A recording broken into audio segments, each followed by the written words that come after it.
ভোরে সূর্যের আলো গায়ে মেখে সাঁতরাগাছি থেকে ভোর 6:30 নাগাদ রূপসী বাংলা এক্সপ্রেস ট্রেনে চেপে রওনা দিলাম ওয়েস্ট মিদনাপুরের ছোট্ট টাউন গড়বেতার উদ্দেশ্যে। সকাল 9টা নাগাদ গড়বেতা স্টেশন থেকে সামন্তবাবুর টোটোয় চেপে শুরু হলো গড়বেতার আনাচে কানাচে এক্সপ্লোর করা। বর্ষার মরশুমে প্রথম বৃষ্টিস্নাত গড়বেতার রূপে ছিল এক অদ্ভুত মায়াবী ছোঁয়া।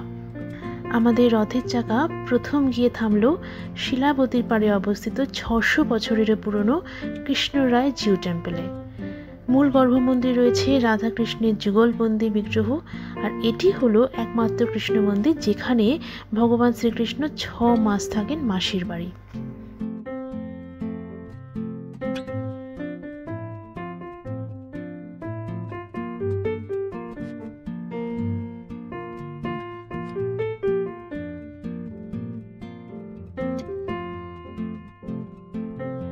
1914 সালে গড়বেতা ও তার সন্নিহিত অঞ্চলে দুর্ভিক্ষে ত্রাণ কার্যে আসেন স্বামী শৈলানন্দজি মহারাজ। এই সময় স্থানীয় রামকৃষ্ণ অনুরাগী ভক্তগণ মহারাজকে গড়বেতায় রামকৃষ্ণ মঠ স্থাপন করার জন্য প্রস্তাব দেন। এর ঠিক কিছুদিন পরেই শ্রী শ্রী মা সারদা দেবী ট্রেন যোগে বিষ্ণুপুর থেকে গড়বেতার উপর দিয়ে কলকাতা যাচ্ছিলেন। স্বামী শৈলানন্দজি মহারাজ গড়বেতা স্টেশনে মায়ের সঙ্গে দেখা করে ভক্তদের কথা জানান ও শ্রী শ্রী মাও অনুমতি দেন গড়বেতায় মঠ স্থাপনের। এরপর 1915 সালে স্বামী শারদানন্দজি পৌরোহিত্যে রামকৃষ্ণ মঠ গড়বেতা আশ্রমের শুভ সূচনা হয়।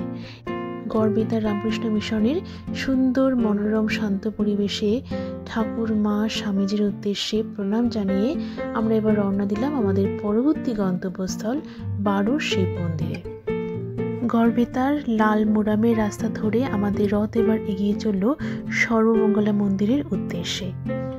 ল্যাটেরাইট স্টোন নির্মিত উড়িষ্যার দেউল মন্দিরের আদলে আনুমানিক 16 শতাব্দীতে মন্দিরটি নির্মাণকর্তা হলেন বাগড়ি রাজা নৃপতি সিংহ। মূল মন্দির গর্ভে আরাধ্যা দেবী হলেন দশভুজা মহিষাসুরমর্দিনী দেবী দুর্গা। কথিত আছে মন্দিরে নাকি একসময় প্রচলন ছিল নরবলির, কিন্তু এখন ছাগল ও মহিষ বলি দেওয়া হয়। এটি হলো ভারতের একমাত্র উত্তরমুখী হিন্দু মন্দির। সর্বমঙ্গলা মন্দির থেকে অল্প কিছু দূরেই রয়েছে আকর শিব মন্দির। মন্দির গর্ভে রয়েছে স্বয়ংভূ শিবলিঙ্গ। এরপর চলে আসলাম শ্রী শ্রী চামুন্ডা কালীমাতা ঠাকুরানী বাবা চন্দ্রেশ্বর জিউ টেম্পল। এরপর আসলাম ভদ্রকালী, ভদ্রকেশ্বর, শৈলেশ্বর এবং সংকটমোচন জিউ মন্দিরে।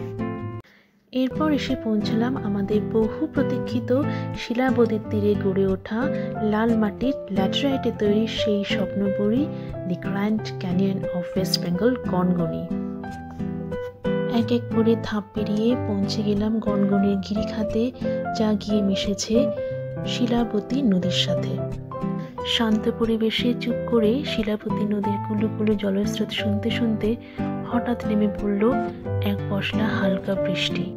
কথিত আছে ভারতীয় মহাকাব্য মহাভারতের কেন্দ্রীয় চরিত্র পাণ্ডবদের এই গনগনিতে বনবাসকালে কুন্তির আদেশে ভীম এক মারাত্মক নরঘাতক রাক্ষস বকাসুরকে হত্যা করে সমগ্র গ্রামবাসীকে রক্ষা করেন।